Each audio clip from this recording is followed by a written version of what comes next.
Biological resources biodiversity provide करती है importance के अंदर।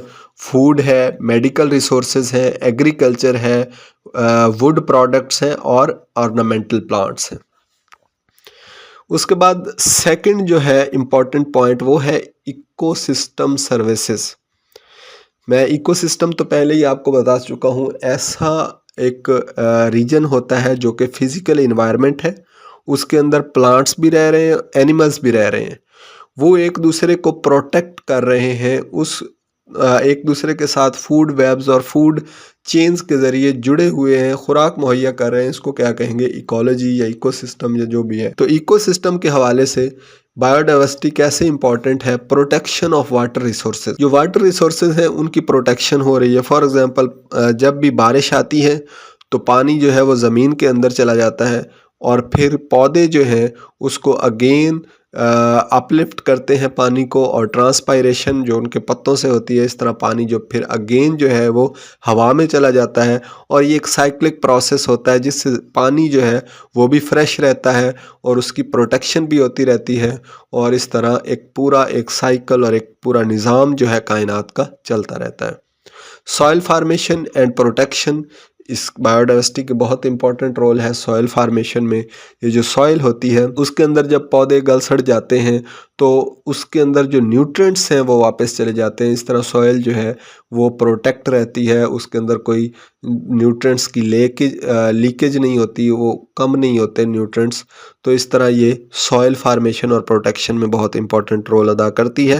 न्यूट्रिएंट स्टोरेज एंड साइक्लिंग, जैसे कि मैं पहले बता चुका हूँ, वो इकोलॉजिकल सर्विसेज के अंदर जो है वो न्यूट्रिएंट जो है वो पड़े रहते हैं, स्टोर होते हैं। जैसा कि जब भी कोई प्लांट्स या एनिमल मरेगा उसके अंदर जितने भी न्यूट्रिएंट्स होंगे वो ज़मीन को वापस मिल जाएंगे, और उस तरह फिर ये एक साइकिल चलेगा। अगेन जो है वो उसको पौधे लेंगे उन न्यूट्रिएंट्स को जो हमने ज़मीन के अंदर दबा दिए थे, और इस तरह फिर वो दोबारा मरेंगे। तो ये एक साइकिल चलता रहता है। उसके बाद है पॉल्यूशन ब्रेकडाउन। जैसे ही पौधे जो हैं वो कार्बन डाइऑक्साइड को और बहुत सारी गैसेस को जो है वो इनहेल कर लेते हैं और ऑक्सीजन को एक्सहेल करते हैं, तो इस तरह पॉल्यूशन के कंट्रोल के लिए पौधे बहुत अहम किरदार अदा करते हैं। तो ये पॉल्यूशन की ब्रेकडाउन के लिए भी बायोडाइवर्सिटी बहुत अहम है। कंट्रीब्यूशन टू क्लाइमेटिक स्टेबिलिटी, जैसे ही पौधे जो हैं वो इस पॉल्यूशन को कंट्रोल करते हैं तो क्लाइमेटिक सिचुएशन जो है वो स्टेबल रहती है। तो इस तरह कंट्रीब्यूशन करते हैं क्लाइमेटिक स्टेबिलिटी के अंदर। मेंटेनेंस ऑफ इकोसिस्टम, जो इकोसिस्टम है उसको मेंटेन रखा हुआ है किसने, बायोडाइवर्सिटी ने। ये थी the second important point of biodiversity. पहला क्या था, biological resources, second was ecological resources या ecosystem services, and the third one is social benefits, जैसे कि टूरिज़्म है। बहुत सारे ऐसे एरियाज़ होते हैं जहाँ पे बहुत खूबसूरत नेचर के नज़ारे होते हैं, वहाँ पे बहुत सारे पौधे होते हैं, नहरें होती हैं, वहाँ पे बहुत सारे जानवर ऐसे होते हैं जो कि लोगों को अट्रैक्ट कर रहे होते हैं, पौधे अट्रैक्ट कर रहे होते हैं, तो वहाँ पे टूरिज़्म आता है। तो टूरिज़्म के एतबार से भी बायोडाइवर्सिटी बहुत अहम किरदार अदा करती है। उसके बाद लास्ट टॉपिक जो है बायोडाइवर्सिटी के अंदर वो है थ्रेट्स टू बायोडाइवर्सिटी। थ्रेट्स मतलब ये कि बायोडाइवर्सिटी को ख़तरात कौन कौन से हैं, कौन कौन सी चीज़ें हैं जो बायोडाइवर्सिटी को नुकसान पहुंचा रही हैं। The first one is natural causes of extinction. मतलब ये कि कुदरती ऐसी वजूहात हैं जिनकी वजह से बायोडाइवर्सिटी जो है, बहुत सारी ऐसी वैरायटी ऑफ लाइफ है जो ख़त्म होने पर मजबूर हो गई है। वो क्या है, नेचुरल काजेज़ हम पढ़ रहे हैं। Due to the climatic changes, natural causes में सबसे पहले क्या है, क्लाइमेटिक चेंज हो रहा है, ठीक है। ऐसा माहौल बन रहा है, ऐसा जो है वो मौसम क्रिएट हो रहा है जो कि कुछ एनिमल्स या कुछ लिविंग ऑर्गेनिजम्स के लिए सूटेबल नहीं है, ठीक है। वो चेंज हो जाता है। कुछ एनिमल्स ऐसे होते हैं जो कि जो सर्दियों में रहते हैं, सर्दी वाला मौसम में रहते हैं, कुछ जो है वो गर्मी वाले मौसम में रहते हैं। लेकिन वहाँ पे अगर क्लाइमेट चेंज हो जाता है तो वो जो एनिमल्स हैं वो इस चीज़ को बेयर नहीं कर पाते और वो वहाँ से एक्सटिंक्ट हो जाते हैं। Due to the climatic changes unavailability of food and natural disasters, या फिर फूड का कहत पड़ जाता है, खाने का कहत पड़ जाता है, फूड की अनअवेलेबिलिटी हो जाती है, या नेचुरल रिसोर्सेज वहाँ से ख़त्म हो जाते हैं, या स्ट्राइकिंग ऑफ लार्ज एस्ट्रॉयड्स, कुछ ऐसा एस्ट्रॉयड आके ज़मीन पर लगता है जिसकी वजह से एक पूरी स्पीशीज़ को नुकसान उठाना पड़ता है। तो इसकी वजह से क्या होगा, बायोडाइवर्सिटी के अंदर नेचुरल काजेज़ की वजह से एक्सटिंक्शन हो सकती है किसी लिविंग ऑर्गेनिज्म की। इसकी मिसाल के तौर पे डायनासोर्स हैं। Dinosaurs disappeared about 65 million years back. Dinosaurs आज से 65 मिलियन साल पहले जो थे वो एक्सटिंक्ट हो चुके थे, डिसअपीयर्ड हो चुके थे due to some natural disasters, natural causes की वजह से डायनासोर्स जो हैं वो डिसअपीयर हुए। उसके बाद सेकंड थ्रेट है ह्यूमन काज्ड एक्सटिंक्शन। इंसानों ने भी कुछ ऐसी वजूहात क्रिएट की हैं जिनकी वजह से स्पीशीज़ को जो है वो एक्सटिंक्ट होना पड़ रहा है, स्पीशीज़ ख़त्म हो रही हैं due to the over harvesting like fish. बहुत सारी फ़िशेज़ हैं जिनके ऊपर जो है वो हार्वेस्ट करने पे, उनको पकड़ने पे दरियाओं पे पाबंदी लगी होती है, बिकॉज़ ओवर हार्वेस्टिंग हो रही है। वहाँ पे दरियाओं के अंदर मछली ख़त्म होना शुरू हो गई है ओवर हार्वेस्टिंग की वजह से। बहुत सारे लोग उनको बहुत ज़्यादा पकड़ना शुरू हो गए हैं, तो इसलिए वहाँ पे ओवर हार्वेस्टिंग या डिप्लेशन हो गई ओवर हंटिंग की वजह से। जैसे कि over hunting of gaming animals जैसे कि मारखोर इन पाकिस्तान है, या कोई ख़ास किस्म की बकरी है, गोट है, तो वो वहाँ पे भी ह्यूमन काज की वजह से क्या हुआ, एक्सटिंक्शन हो गई। तो इसको क्या कहते हैं, बायोडाइवर्सिटी की extinction due to the human cause. Third one है introducing of exotic species. Exotic species का मतलब वो स्पीशीज़ होती है जो कि एक माहौल से एक नए माहौल में लाई जाए, मतलब कि एक ख़ास माहौल की नेटिव स्पीशीज़ ना हो, मकामी स्पीशीज़ ना हो। इसको क्या कहते हैं, introducing the exotic species. Exotic species become free from there natural predators, ठीक है, क्योंकि उसको अपनी असल लोकेशन से उठा के एक नई लोकेशन पे लाया गया है, तो उसके जो प्रेडेटर्स हैं उससे फ्री हो जाएगी, पैरासाइट्स उस बच जाएगी, पैथोजन से बच जाएगी, कंपेटिटर्स ख़त्म हो जाएंगे। तो इस तरह भी क्या है, बायोडाइवर्सिटी को थ्रेट आ जाता है, क्योंकि वो जो पैथोजन है, पैरासाइट्स हैं जो उसके ऊपर डिपेंडेंट थे, वो तो अब किसी और चीज़ पे डिपेंड नहीं कर सकते, तो वो जो है वो एक्सटेंट होने का ख़तरा है। दैट्स वाई बायोडाइवर्सिटी को भी इसका थ्रेट है। The fourth threat is diseases. When disease is introduced in a new environment और इफ़ होस्ट वीकन्स ड्यू। अच्छा, जब कोई भी एक नई बीमारी जो है वो एक इन्वायरमेंट में छोड़ी जाती है, इन्वायरमेंट में एक नई बीमारी आ जाती है और होस्ट उसको बर्दाश्त नहीं कर पाता, और प्रीडेटर का जो बैलेंस है और होस्ट का बैलेंस है वो इम्बैलेंस हो जाता है, तो इस तरह क्या होता है, डिजीज़ की वजह से वो जो बायोडाइवर्सिटी है वो ख़त्म हो सकती है। उसके बाद पॉल्यूशन है, like pesticides are the pollutant that adversely effect the aquatic fauna. Pesticide जैसे कि फर्टिलाइजर्स वगैरह हैं, वो क्या करते हैं कि दरियाई ये जो पानी में रहने वाले जानवर होते हैं उनको बहुत नुकसान पहुंचाते हैं। फर्टिलाइजर ये केमिकल्स है ना, तो ये वाटर के अंदर जाकर उसकी पीएच को हाई कर देते हैं, जिसकी वजह से वो एसिडिक भी हो सकती है, लो भी कर सकते हैं। तो इस तरह उनकी पीएच को, पानी की पीएच को छेड़ते हैं, जिसकी वजह से वहाँ पर जो एनिमल्स हैं वहाँ पे डाइवर्सिटी जो है वो डिस्टर्ब हो सकती है, उसको थ्रेट्स हो सकते हैं। तो ये था आज का topic, biodiversity, types of biodiversity, importance of biodiversity and threats to biodiversity. उम्मीद है आज का लेक्चर आपको पसंद आया होगा। हमारे इस यूट्यूब चैनल को सब्सक्राइब कर दें और वीडियो को लाइक और कमेंट कर दें। Thank you very much.